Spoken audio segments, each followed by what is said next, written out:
My dear friend, today again we are going to talk about this transformation of sentences number 6. So again once again I would like to repeat the same thing. What is transformation? Transformation means change the sentence structure but not the meaning. If we speak any sentence in other form, when we change the structure but we don't change the meaning, that is called transformation. As already in the previous videos I have given so many examples from change of voice, change of narration, change of parts of speech, change of degree. So you might have seen those videos. Once again I'll give you at least one example of that. For example, if you change the voice of a sentence, if you say that in a sentence, English is taught here by Afroz Khan, so this sentence is spoken in passive voice. English is taught here by Afroz Khan, or I can say that Afroz Khan teaches English here. So this is change of voice. इसी बात को हम यहाँ किसी ने आके पूछा कि what is taught here, और हमने कह दिया कि English is taught here. अब उसमें लगा दिए कि English is taught here by Afroz Khan, या सिंपली बोल दिए कि Afroz Khan teaches here English. तो ये दो तरह से एक ही बात को एक्टिव से और पैसिव से बोलना हुआ. बल्कि बहुत सारे सेंटेंसेस में अगर किसी ने ये पूछा कि व्हाट इज टॉट हियर, तो उसका कोई इंटरेस्ट नहीं है कि कौन पढ़ाता है, उसका इंटरेस्ट ये है कि यहाँ क्या पढ़ाया जाता है. तो ऐसे सेंटेंस में हम पैसिव वॉइस ही बोलते हैं. इसलिए पैसिव को सीखना बहुत जरूरी है. ऐसा नहीं है कि एक्टिव और पैसिव जब एक ही सेंस बोलते हैं, तो अगर एक्टिव है ही तो फिर पैसिव की क्या आवश्यकता है? आवश्यकता है, क्योंकि बहुत सारे जगहों में पैसिव की कोई जरूरत नहीं है.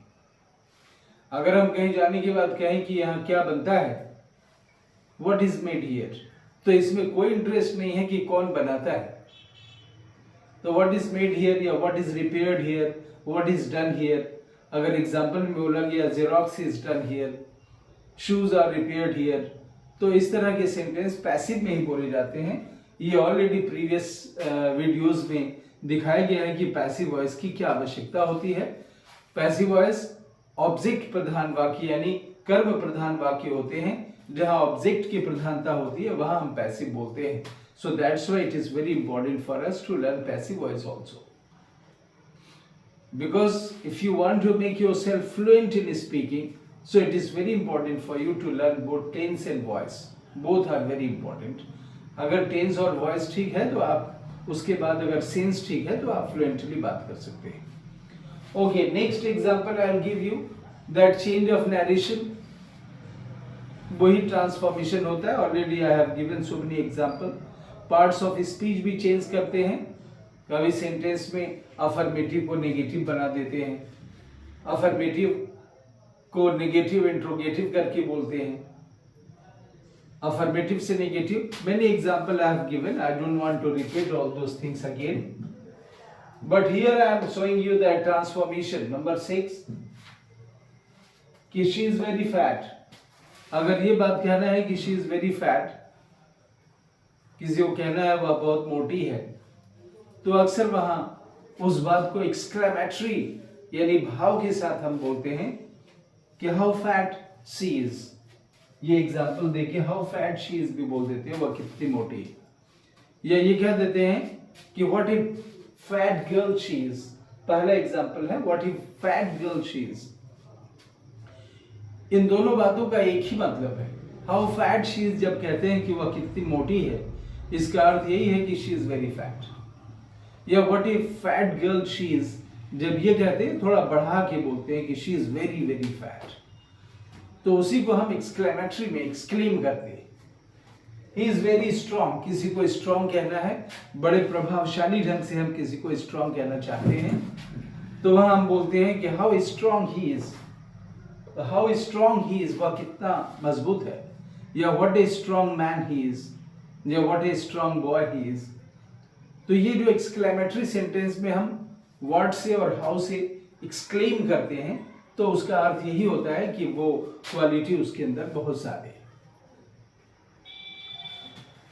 कुछ और एग्जाम्पल देखें यहाँ कि किस तरह से हम सिंपल वाक्य को कॉम्प्लेक्स में, यहाँ सिंपल में हमने एन ऑफ टू का यूज किया है और उसको किस तरह हम सो दैट के केस में बोलते हैं कि ही इज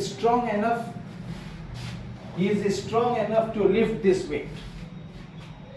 अगर कोई वजन है और ये हो रहा है कि वो उठा पाएगा कि नहीं, तो अक्सर होता है कि he is can he lift this weight और नॉट। तो आंसर ये है कि he is strong enough to lift this weight, माने वो इतना स्ट्रॉन्ग है, मजबूत है कि वो इसको उठा लेगा। तो he is strong enough to lift this weight का अर्थ ये है कि he is so strong that he can lift this weight. अब ये जो दो सेंटेंसेस हैं, he is so strong that he can lift this weight और he is strong enough to lift this weight, ये दोनों बात एक ही है। ये दो स्टाइल है कहने के और दोनों एक दूसरे की ट्रांसफॉर्मेशन है। He is strong enough to lift this weight कहें, या he is so strong that he cannot, he is so strong that he can lift this weight। अगला एग्जाम्पल यहाँ और एक है कि she is too fat। अब नेगेटिव सेंस में टू का प्रयोग करके उसको कैसे हम टू के माने आवश्यकता से अधिक जो नेगेटिव प्रभाव डालता है। तो यहाँ सेंटेंस है she is too fat to sit, माने वो इतनी मोटी है, बैठने के लिए बहुत मोटी है, तो नेगेटिव सेंस में इसको बोलते हैं कि she is so fat that she cannot sit। अक्सर ट्रांसफॉर्मेशन में, हाई स्कूल में, इंटरमीडिएट में ये क्वेश्चंस आते हैं, बहुत ही इंपॉर्टेंट है कि she is too fat to sit, तो इसको बोलेंगे she is so fat that she cannot sit। तो इस तरह ट्रांसफॉर्मेशन है जहां हम पॉजिटिव सिंपल सेंटेंस है उसको हमने कॉम्प्लेक्स सेंटेंस में चेंज कर दिया। तो साथियों और भी बहुत से ट्रांसफॉर्मेशन के सेंटेंसेस आएंगे। I am sure that we will see in the next video and you will practice with me.